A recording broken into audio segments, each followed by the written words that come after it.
What's up, guys? Welcome back to the channel. Welcome back to the Beyond Canary Zone for a daily news update, and we have quite some few things to go over.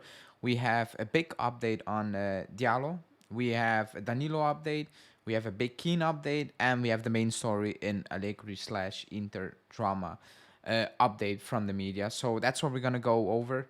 In this daily news video, excuse me. It's a Friday. We play on Sunday, so previews will come out, will roll out, excuse me, in the next couple of days. But let's focus on what has been trending lately. For this video, like the video. Let's get to 80 likes. That should be easy for a daily news update. So push that like button, hit that like button now. Really appreciate it, and let's jump straight into an interesting one.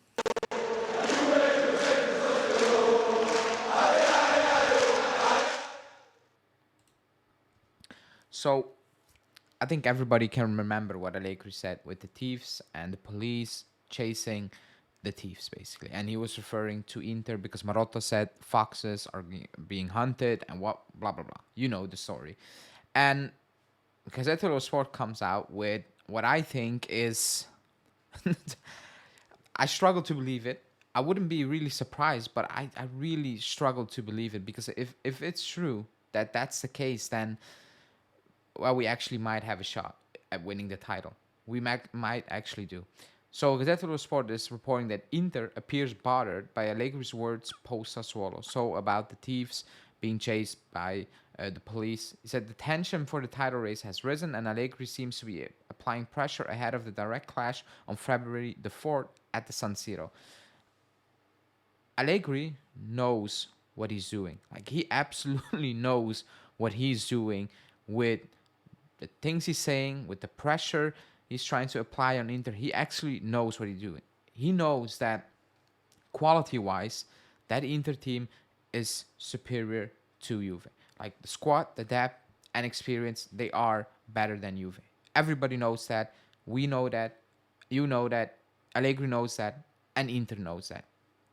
The difference is Marotta, and he did that with us, by the way. You know, when he was working for Juve, when it came to European games, even when we were the better team, he takes away the pressure, like you should be doing. You know, like any director is gonna do for his team. He's taking away pressure from Inter, from his players, but especially I think from Inzaghi because the pressure was on and it is on big time this season. But Allegri knows what he's doing, and he's not gonna stop Allegri. He's gonna put all those things out there. He's gonna if he wins on Sunday. Let's say we beat Lecce and we go 1 point clear of Inter. Yes, Inter have a game in hand. He will. The first thing he will say is, "We are clear about 15 points off top of place number five." That's what he's gonna talk about. He's not gonna mention the Scudetto. He's just not gonna do that, and he will add to it. Inter are so better. They are the favorites. He's gonna push that until the final day. Even if we win it, he's still gonna somehow mention it because he knows what he's doing. And I think when Acerbi came out, I think that kind of spiced it up a little bit because at that point, I think I saw even Inter fans saying like, "Come on, like you cannot really talk about numbers, bringing up actual numbers about players we got 2 years ago," and then he was saying we are signing free agent. He was kind of implying that Juve spent money and we are basically signing shitty players. He's basically saying in Juve are spending a lot of money on quality, and we have Alexis Sanchez on a free transfer, whatever. Like, he was calling out his own teammates at Cherby, which is very strange in my opinion. But Allegri knows what he's doing. Do I believe Inter are really bothered with it? Not really. I don't think they are. They shouldn't, because that will be so weird. Like, it would show some weaknesses. So for Inter's sake and Inter's fans' sake, I don't hope it's true. I really don't, and I'm kind of hesitate to believe that they're actually very irritated about that. However, Allegri knows what he's doing with these things. Like, he exactly knows that he's pushing certain buttons here by saying certain things. You know, because you have Marotta coming out and dismissing all these things, saying, you know, Juve, you know, look at Juve, look at Allegri, what he has done in the past. You know, they're up there. You know, they're chasing us, and they shouldn't be hiding. When everybody knows that, I think Going into the season, maybe a handful of people were saying we're gonna win the title, and maybe half of those people were just, I support Juve, so I'm just gonna say every single season we're gonna win the title, and half of those actually didn't believe it because nobody gave us a prayer at the start of the season. Like it was what happened last season, the way it ended. Everybody was like, "Yeah, this is safe. This is not gonna happen." And the Pogba news and the Fagioli news. At what point are we the favorite? So Allegri knows what he's doing. He's applying pressure and he's building up that game, which is gonna be a massive game. It is gonna be a massive game. No matter what's happening in the next 2 weeks, it's gonna be massive. So I don't think Inter are irritated, but that's news story out there. So let's see how that will go when we play them in about 3 weeks now. And now let's move on to the big DiALO update because we are signing DiALO. However, the impression was we're gonna give him out on loan again. We're gonna loan him out because he had that injury and he needs playing time, and we were looking for a loan. However, that's not true. We are keeping DiALO in the team. The management, I don't know, probably with the approval of Allegri, have decided that DiALO is not going to go on loan. He's coming straight into the team and he is going to be here for the next 6 months. Now, what does that mean for DiALO? I'm not sure. I said that I don't know which team is going to take him on loan, knowing he comes off a big injury and is going to leave in a couple of months because he's not your player. I don't see a team picking him up. So I thought joining now would be the best decision. Will he play? Probably not. He's still playing Alexandro, so not sure. But he gets play. He gets training with the first team. He gets to know his teammates, and who knows? Maybe he will play a couple of minutes. I'm not so sure about that. However, it's better than sitting on a bench. I don't know. Maybe at Rennes. I don't know. And then in 6 months leave again and join preseason. So I think it's the right decision, but it's kind of out of nowhere because everybody was assuming that we're gonna send him out on loan. We lost Huijsen. He wasn't playing. I think DiALO comes in, not gonna play much, but just to acclimatize to the team and get everybody, to know everybody, and also knowing that Alexandro's out of the door, I'm the next one up. I'm here to replace Alexandro. That's my role. And learn, get to meet Allegri, learn his ways, all those things. I think that's just the idea at this moment in time. So DiALO, it's a done deal. Next week he will have his medicals, but he will not go out on loan. He will stay at the club, which is a big update. And then KEAN, the KEAN one is still very strange to me. It's so strange, and now he's close to joining Atletico Madrid. If Atletico Madrid can move on one of their strikers, then KEAN is joining Atletico Madrid because there is an agreement for a loan deal. Atletico will pay a small fee to loan KEAN. But the big update is he's not signing a contract extension. So he's going to Atletico on a 1-year loan deal, or like a half a season loan deal, with 1 year left on his contract. Now, what does that mean for KEAN for the future? I think we're selling him in the summer. I really do. I think we're trying to move him on in the summer. We will try to move him on. The Chiesa one is a bit iffy. I still believe the club wants to keep him, but even that situation is not good at all. It's a weird and, in my opinion, a very scary situation. However, the KEAN one, I have a feeling the club wants to move him up.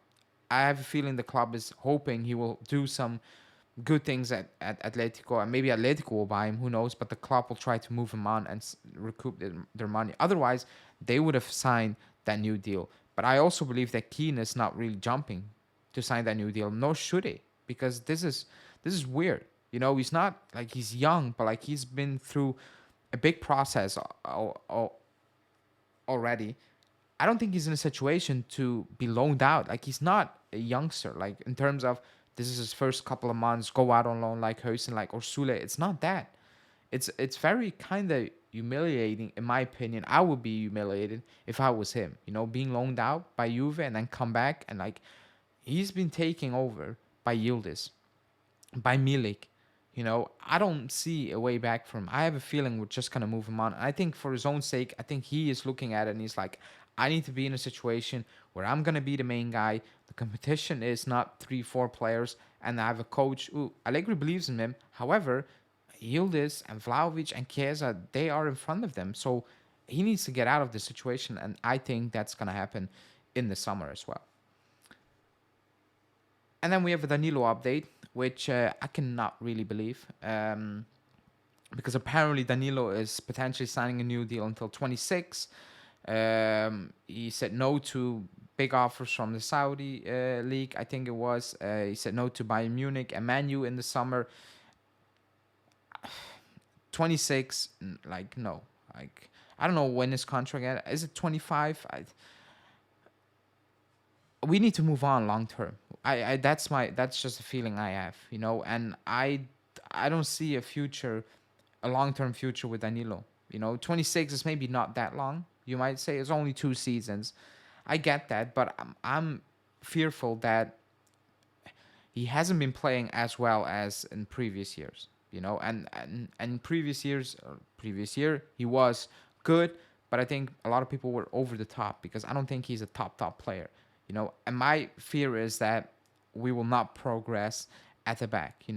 We will not make the right decisions. That's what I'm very fearful at this moment. I don't know if Huijsen is going to be a top player. I don't know if DJALO is going to be a top player, but I'm hoping that we're going to improve that back line with more quality. That's the hope. So when I read the news 26, I was like, okay, it's gonna happen, and I know why it's gonna happen, because he's loved in the locker room. He's the captain. He says the right things. He's not dreadful. He's not awful, by the way. He's not an Alexandro from the last couple of years. He's not that. However, this was always gonna happen. This was always gonna happen. He was gonna sign that new deal. I'm not too thrilled about it. Am I really bothered about it? It depends on how the next 2 years are going. With him, his actual performances on the pitch, but also and especially the plan post Danilo, or what are we gonna add with Danilo or with Bremer and whoever. I don't know. That's my biggest question mark at this moment in time when I read that news. I know. I don't know. Look, I need to wait and see, and maybe I'm completely wrong, and it is the best move to make. And then, yeah, that's it. Excuse me. And then we have a final update on VLAHOVIC, his contract extension. Both parties want to work on a new deal. They're already in talks with it. However, there's no rush. And why is there no rush? He has a long-term deal. The contract talks are to spread the wages. That's what it is. I have a feeling Vlahovic is willing to cooperate, because he wants to be here. But I also have a feeling that in the summer, we will try to move him on. And with trying to move him on, I mean, we will listen to offers for Vlahovic. If a Premier League club comes in, Arsenal, they need a striker.